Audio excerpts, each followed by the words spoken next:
What's up, guys? NBA talk with the second video of the night with Golden State prevailing over the Houston Rockets 121 to 94.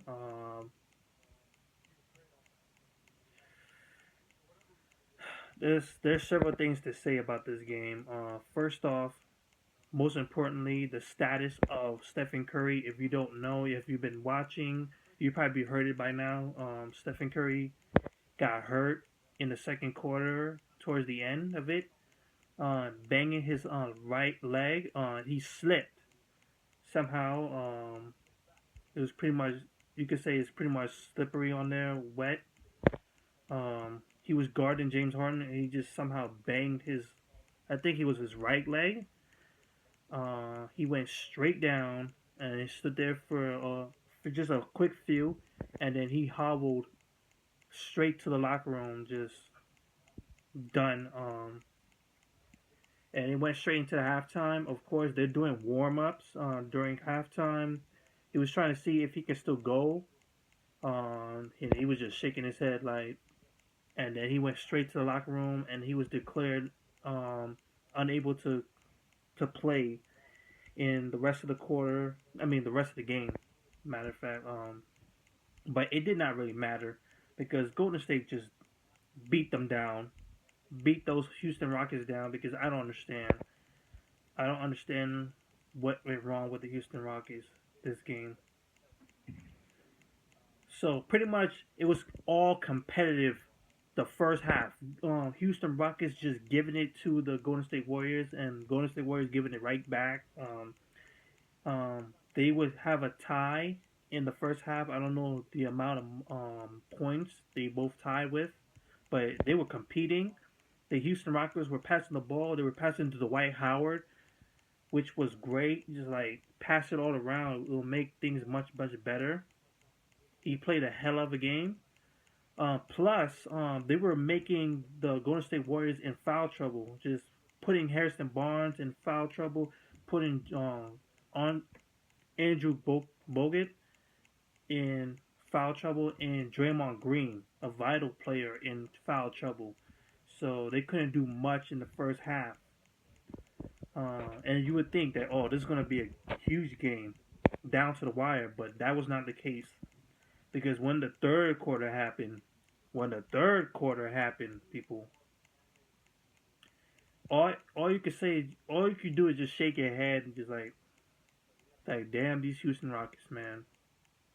Um, this team could have had competed with this Golden State Warriors, but they kept making mistake after mistake after mistake, turnovers. They made 10 plus turnovers in the first half, and a couple in the third, and it was plainly obvious that Houston Rockets were not going to win this game. It was so obvious. And plus the fact, while they're turning over, there are two individuals known as Klay Thompson, one of the Splash Brothers, and Draymond Green, just the other man, the versatile guy, just just dropping 3-pointers all over the place. They just pass it to Klay Thompson. He's wide open always, and he's just dropping those threes down. He dropped like 10 points plus in that quarter. And the same things for Draymond Green. Draymond Green was pumped. He was fired up. And it was a point where like it's too late. It's just too late. One game to go, and then the Golden State Warriors move on. So let's just look at the stats for the Houston Rockets first. Trevor Ariza, 8 points. He did a good defensive game, especially against Harrison Barnes and Draymond Green, but it would end up Draymond Green just getting the better of him later on in the game. Monte Juniors had 8 points. Dwight Howard had 19 points and 15 rebounds. He played a hell out of the game, but those free throws were killing him. The free throws were killing Howard. James Harden, he played hell. He played very well, and also getting to the free throw line a lot, putting a lot of those dudes Harrison Barnes, Draymond Green, Andrew Bogut into the foul trouble. He dropped 18 points. James Harden with 10 assists and 7 rebounds, and also 7 steals as well. That's one hell of a player, man. Um, Patrick Beverly got hurt somewhere in the second quarter, like around the same time as Stephen Curry. He did not come back, man. We look to the bench. Um, Michael Beasley playing beastly. 17 points he dropped. He played hell of the ball.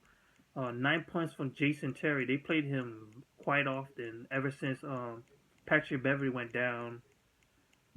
10 points from Corey Brewer. Where'd he come from? Like they barely used him. They shot 42% overall from the field, 60% from the free throw line, 18% from the 3-point range, which really killed them. 18 assists, 44 rebounds, 11 steals, and 18 turnovers overall. And those turnovers were killing them, man, killing them. They were just making mistakes with, especially in the passing, where James Harden just throws it while Dwight Howard is not even looking, and turnover. They were just throwing. I understood what were they getting at, passing it very quick, trying to move in the transition, but they just make mistakes during those transitions, and Golden State Warriors capitalize on it and just get easy buckets. That is something to look at moving forward. So we look towards the Golden State Warriors. Harrison Barnes still dropped 12 points, even in foul trouble. Draymond Green playing beastly in the third quarter. He ended up with 18 points overall. Also 6 assists and 8 rebounds. Andrew Bogut only played 14 minutes. He still picked up 6 points and 7 rebounds. He did foul out, but it didn't really matter. Klay Thompson, 23 points, just beating them all down because they just keep leaving this dude open. Because I would think that the Houston Rockets would take advantage because Stephen Curry's out. So it's just one Splash Brother. And this is something that I love about the Splash Brothers. When one isn't around, when one is down, the other one steps up in a huge way. Klay Thompson always has Stephen Curry's back, and Stephen Curry always has Klay Thompson back. It just doesn't matter. These guys will step up big time. It's when the other is gone. So it just makes it very, very hard to defeat that backcourt.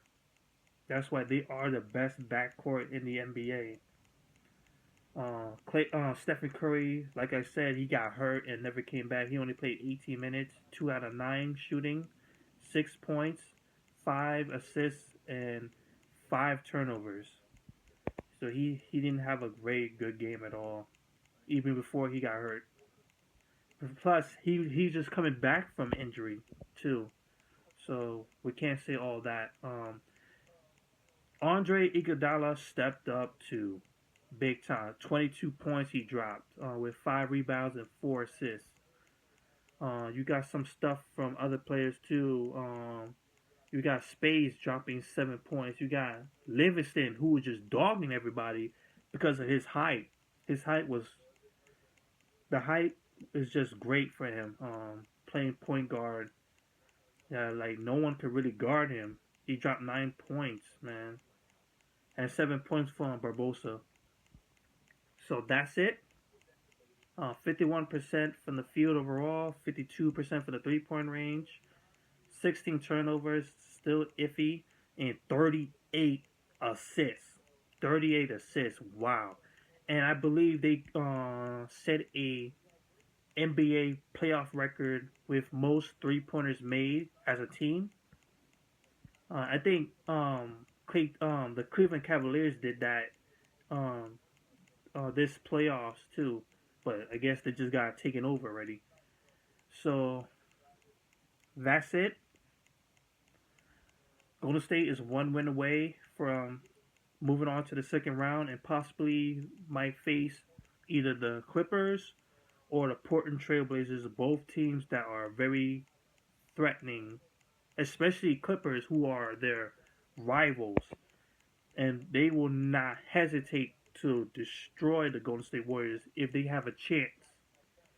So they got to get this done quick and don't let this series move forward. Um, well, at least extend. So that's it. Games are for later. We have the Cleveland Cavaliers game versus Detroit in the main event at 8:30. Currently, right now, it's the Boston Celtics versus Atlanta Hawks going on. So that will be for later. So that's it. Hopefully, Stephen Curry is okay. I'll be updating, seeing if he's going to be ready or not. He's probably not going to play the next game. He will not be playing the next game. I'm for sure that. So that's it. Peace out. Later on.